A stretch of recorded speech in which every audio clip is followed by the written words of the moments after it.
Hello everyone, welcome back to online study on. आज इस video में हम बात करेंगे अनुचुंबकीय, प्रतिचुंबकीय और लौह चुंबकीय क्या होते हैं। इसके बारे में डिटेल में इस वीडियो में देखेंगे और कुछ इंपॉर्टेंट एमसीक्यू भी कवर करेंगे। तो ये टॉपिक आपके आने वाले एग्जाम्स के लिए बहुत ज़्यादा महत्वपूर्ण है, तो इस वीडियो के साथ आखिरी तक बने रहिए और अच्छे से समझिए। तो चलिए फिर शुरू करते हैं। और अगर आपने अभी तक हमारे एप्लीकेशन को डाउनलोड नहीं किया है तो आप प्ले स्टोर से जाकर के एप्लीकेशन को डाउनलोड कर सकते हैं, जहां पे आपको बहुत सारी स्टडी मटेरियल्स, नोट्स वगैरह सब कुछ मिल जाएगा। तो देर बिल्कुल भी नहीं करना है, इस वीडियो के नीचे डिस्क्रिप्शन में भी लिंक दिया गया, आप डाउनलोड कर सकते हैं। तो देखिए, सबसे पहले हम यहाँ पे बात करते हैं कि फैराडे ने अपने प्रयोग के आधार पर यह पता लगाया कि संसार में सभी पदार्थ पर चुंबक कुछ ना कुछ प्रभाव डालता है। चाहे वो कोई भी पदार्थ हो, चुंबक का प्रभाव उस पर डेफिनेटली पड़ता ही पड़ता है। फैराडे ने ये बताया था। इस पर पड़ने वाले प्रभाव को हम 3 भागों में बांट सकते हैं। कौन कौन से प्रभाव? जैसे कि अनुचुंबकीय पदार्थ होते हैं, प्रतिचुंबकीय पदार्थ होता है और लौह चुंबकीय पदार्थ होता है। और यहीं से क्वेश्चंस एग्जाम्स में पूछे जाते हैं और इन्हीं के बारे में हम इस वीडियो में डिस्कस करेंगे। लेकिन एक छोटा सा नोट है, उसको देख लेते हैं। जैसे कि एक वैज्ञानिक थे जिनका नाम था विलियम गिलबर्ट। विलियम गिलबर्ट ने कहा कि पृथ्वी एक चुंबक है। चुंबकीय क्षेत्र कभी भी एक दूसरे को नहीं काटती है। ये ध्यान दीजिएगा, चुंबकीय क्षेत्र कभी भी एक दूसरे को काटती नहीं है। जैसे कि अगर हम यहाँ पे नॉर्थ और साउथ पोल चुंबक को लें तो आपको पता है कि साउथ से निकल करके नॉर्थ की तरफ जाता है, तो ये कभी भी एक दूसरे को काटती नहीं है। ठीक है, तो ये चीज़ आप ध्यान में रखेंगे, काटती नहीं है।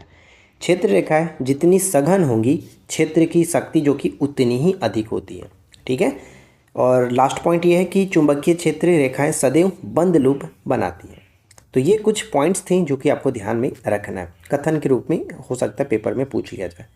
अब बात करते हैं हम लोग पहला पॉइंट्स, जो कि अनुचुंबकीय पदार्थ क्या है।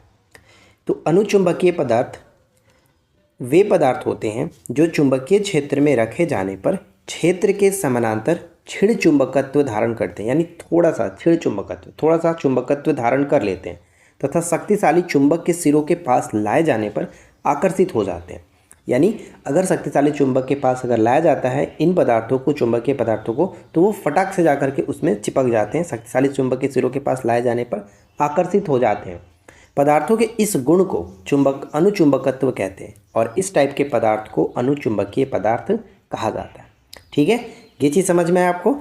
और अगर आपसे पूछा जाए कि बताइए कि अनुचुंबकीय पदार्थ के उदाहरण क्या क्या हैं, तो आप यहाँ पे उदाहरण के रूप में ये सब देख सकते हैं कि अनुचुंबकीय पदार्थ कैसे कौन कौन से होते हैं। जैसे ऑक्सीजन भी है, ऑक्सीजन और सोडियम, ये हमेशा आपको पेपर में देखने को मिलेगा, तो ध्यान रखिएगा। ऑक्सीजन और सोडियम क्या है, तो अनुचुंबकीय पदार्थ के उदाहरण है।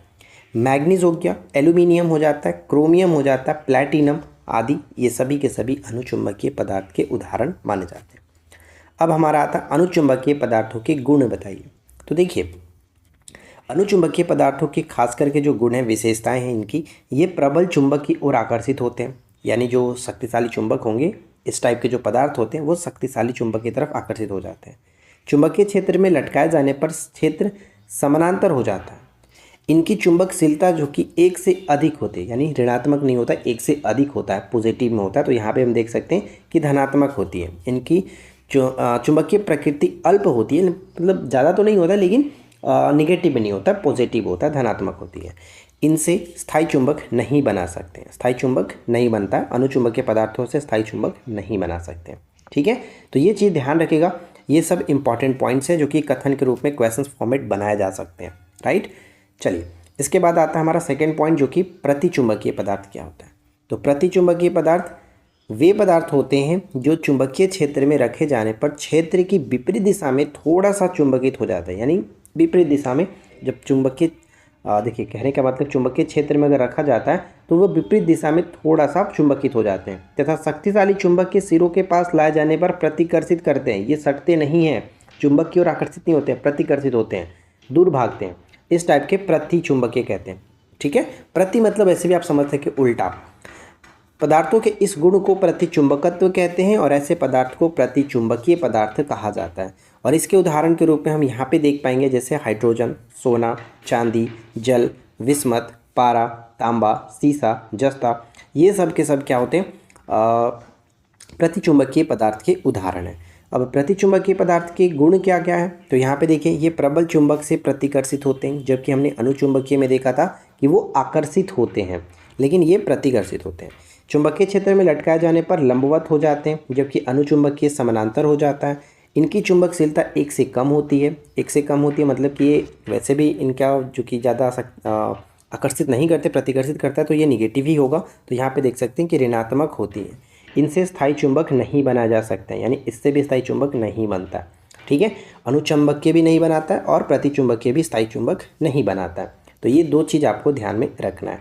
अब आता है हमारा लौह चुंबकीय पदार्थ क्या होते हैं, और सबसे इम्पॉर्टेंट भी हमारा यही होता है। तो देखिए, लौह चुंबकीय पदार्थ वे पदार्थ होते हैं जो चुंबकीय क्षेत्र में रखे जाने पर क्षेत्र की ओर प्रबल रूप से चुंबकित होते हैं। यानी क्षेत्र में अगर रखा जाता है तो बहुत ज़्यादा प्रबल रूप से ही चुंबकित होते हैं तथा चुंबकन के सिरों के पास लाए जाने पर उनकी ओर आकर्षित होते हैं, मतलब तेज़ी से आकर्षित होते हैं। ये पदार्थों के इस गुण को लौह चुंबकत्व कहते हैं और ऐसे पदार्थों को चुंबकीय पदार्थ कहा जाता है।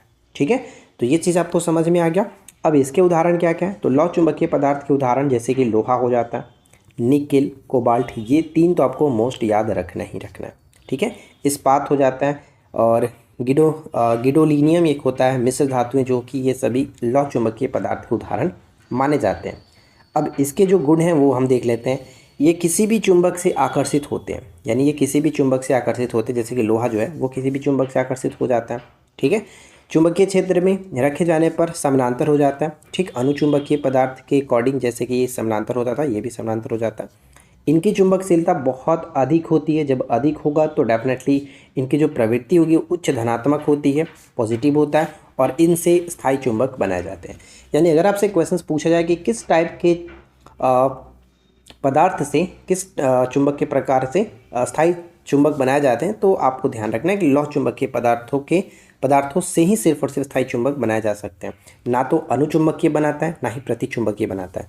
सिर्फ और सिर्फ हमारा यहाँ पे लौह चुंबकीय पदार्थ से ही स्थायी चुंबक बनाए जा सकते हैं। अब चलते हैं हम एमसीक्यू पर। अब देखते हैं कितना आपने अच्छे से समझा, और कुछ एक्स्ट्रा क्वेश्चंस जो है वो भी हम इसमें देख लेते हैं। जैसे किसी पदार्थ को जब चुंबकीय क्षेत्र में रखा जाता है तो वह चुंबकीय क्षेत्र के विपरीत दिशा में, जब विपरीत दिशा की बात आ गई तो आप समझ जाएंगे कि कौन सा होगा, विपरीत दिशा में चुंबकित हो जाए तो यह निम्नलिखित में से कौन सा पदार्थ होगा, तो ये प्रतिचुंबकीय। ठीक है, विपरीत दिशा में होगा तो प्रतिचुंबकीय, ऑप्शन सी। तांबा क्या होता है, तांबा, जस्ता, ये सब आपको बताया गया था ना, तांबा, जस्ता, ये सब के सब हमारा प्रतिचुंबकीय पदार्थ के अंतर्गत आता है। ठीक है, प्रतिचुंबकीय पदार्थ जैसे कि देखिए मैंने यहाँ पे आपको बताया था कि प्रतिचुंबकीय पदार्थ के उदाहरण हाइड्रोजन, सोना, चांदी, जल, बिस्मत, पारा, तांबा, सीसा, जस्ता, ये सब आपका प्रतिचुंबकीय पदार्थ है। थर्ड पॉइंट ये बनता है कि वे पदार्थ जो बाह्य चुंबकीय क्षेत्र की तरफ आकर्षित होते हैं जिनमें अयुग्मित इलेक्ट्रॉन उपस्थित रहते हैं, बताइए कि कौन सा होगा। बाह्य चुंबकीय क्षेत्र की तरफ आकर्षित होते हैं उन्हें हम लोग क्या कहते हैं, अनुचुंबकीय पदार्थ। ठीक है, अनुचुंबकीय पदार्थ कहते हैं, ऑप्शन ए करेक्ट होगा। लोहा लौह चुंबकीय है, बताइए लोहा जो है वो लौह चुंबकीय है, क्या होगा, तो ये 770 डिग्री सेल्सियस के नीचे के तापक्रम पर ही सिर्फ और सिर्फ लौह चुंबकीय हो सकता है लोहा। तो ये चीज़ ध्यान रखिएगा, 770 डिग्री सेल्सियस क्यूरी तापक्रम के ऊपर लौह चुंबकीय पदार्थ हो जाते हैं। क्यूरी तापक्रम के ऊपर लौह चुंबकीय पदार्थ क्या हो जाते हैं, लौह चुंबकीय पदार्थ पैरामैग्नेटिक यानी अनुचुंबकीय बन जाता है, ऑप्शन ए बिल्कुल सही होगा। यहाँ पे हम थोड़ा सा पॉइंट पढ़ लेते हैं, जैसे कि क्यूरी तापमान वह तापमान होता है जिस पर किसी पदार्थ के चुंबकीय गुण बदल जाते हैं। यानी क्यूरी तापमान वह टेम्परेचर होता है जिस पर किसी पदार्थ के चुंबकीय जो गुण होता है वो बदल जाता है। इस तापमान पर चुंबकीय पदार्थ अपना चुंबकीय गुण खो देते हैं।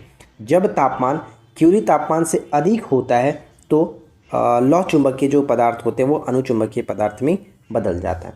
तो ये चीज़ ध्यान रखिएगा, जैसे अलग अलग जो पदार्थ होते हैं उनका एक क्यूरी टेम्परेचर बनाया जाता है, टेम्परेचर उसका फिक्स होता है, लोहा का, निकेल का, इन सभी का। तो ये आपको याद रखना है कि अगर उस टेम्परेचर से ज़्यादा वो जाएगा तो वहाँ पे हम समझ जाएंगे कि वो एक प्रकार का अपना चुंबकीय गुण खो देता है। और लौह चुंबकीय जो पदार्थ होता है वो किस में बदल जाता है, अनुचुंबकीय पदार्थ में बदल जाता है। ठीक है, वायु की चुंबकीय प्रवृत्ति जो होती है वो कैसी होती है, वायु की चुंबकीय जो प्रवृत्ति होती है वो कैसी होती है, तो ध्यान रखना है वायु की चुंबकीय प्रवृत्ति शून्य होता है, यहाँ पे सी हो जाएगा, शून्य होता है। पृथ्वी के चुंबकीय क्षेत्र का मान, पृथ्वी के चुंबकीय क्षेत्र का मान पृथ्वी के सतह पर लगभग कितना होता है, पृथ्वी के चुंबकीय क्षेत्र का मान पृथ्वी के सतह पर लगभग कितना होता है?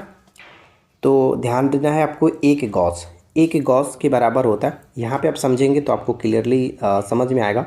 जैसे देखिए, पृथ्वी के चुंबकीय क्षेत्र की दृढ़ता पृथ्वी के सतह पर हर जगह अलग अलग होती है। इसका मान 10 के पावर -4 टेस्ला के क्रम में होता है। यानी एक गॉस, देखिए एक गॉस बराबर होता है 10 के पावर -4 टेस्ला। इसलिए पृथ्वी के चुंबकीय क्षेत्र को एक गॉस बराबर 10 के पावर -4 टेस्ला के रूप में भी दर्शाया जाता है। अगर आपने ऑप्शंस पे ध्यान दिया होगा तो यहाँ पे देखिए एक लिखा गया था 10 के पावर -4 गॉस, लेकिन यहाँ पे टेस्ला होना चाहिए था। एक गॉस बराबर 10 के पावर -4 टेस्ला होता है। ठीक है, चलिए आगे देखते हैं।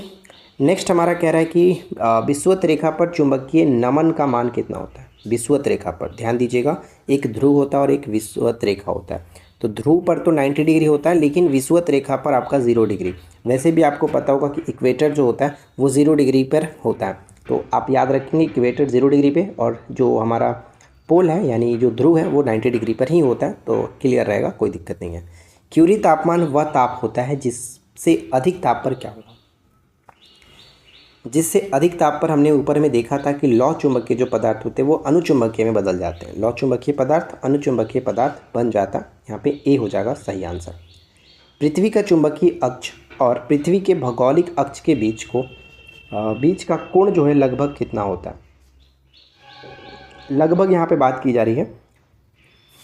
लगभग यहाँ पे आपका 11.3 डिग्री, ठीक है, 11.3 डिग्री एक्चुअली होता है। यहाँ पे आप पढ़ पाएंगे कि पृथ्वी के चुंबकीय अक्ष और भौगोलिक अक्ष के बीच का कोण 11.3 डिग्री होता है।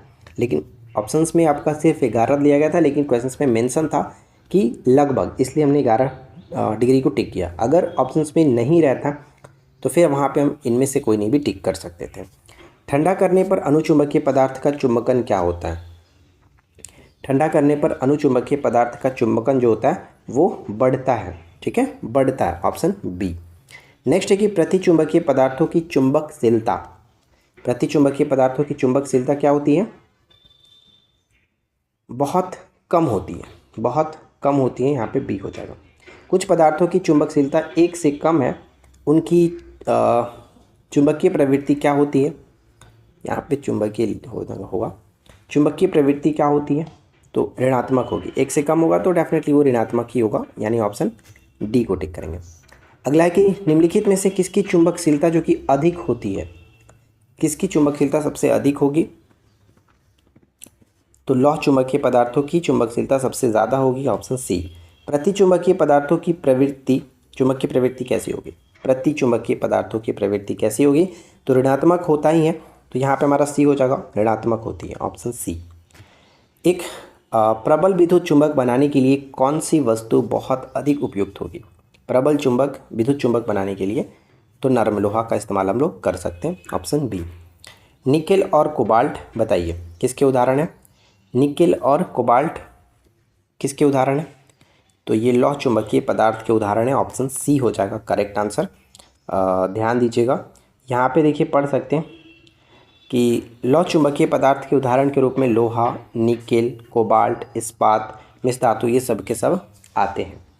तो इन सभी को याद रखिएगा। तो देखिए फ्रेंड्स, हमने इस वीडियो में अनुचुंबकीय, प्रतिचुंबकीय और लौह चुंबकीय से रिलेटेड सब कुछ अच्छे से एक्सप्लेन कर दिया, बता दिया। उम्मीद है कि ये वीडियो आपके लिए हेल्पफुल रही होगी। वीडियो पसंद आया हो तो लाइक एंड शेयर करिए। चैनल पर पहली बार है सब्सक्राइब करके नोटिफिकेशन बेल आइकन को ऑल पे सेट कर लीजिए, क्योंकि इसी प्रकार की वीडियोज़ यहाँ पे मिलती रहती हैं। तो इस वीडियो में बने रहने के लिए थैंक यू। मिलते हैं नेक्स्ट वीडियो में। Thanks for watching.